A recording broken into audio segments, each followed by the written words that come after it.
اتنا شکوہ ہے ہماری زندگی، آپ یقین کریں ان باتوں کی بھی دوست دعا کرانے آ جاتے ہیں جہاں دل کرتا ہے کہ انہیں سمجھائیں کہ یار نہ کہیں تو ٹھہرنا اپنے رب کی رضا پہ۔ یاد رکھنا اللہ تعالیٰ نے نا انسان کو پیدا ہی مشقت میں کیا ہے، یہ مشقت میں ہے۔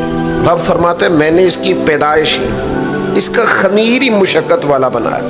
اللہ کریم نے قرآن مجید میں فرمایا لَقَدْ خَلَقْنَا الْإِنسَانَ فِي كَبَدٍ، فرمایا بے شک ہم نے آدمی کو مشقت میں رہتا ہوا پیدا کیا ہے، پیدا ہی اس کو کبد کیا ہے، مشقت میں رہتا ہوا، اس نے مشقت کرنی، بچپن میں بھی مشقت۔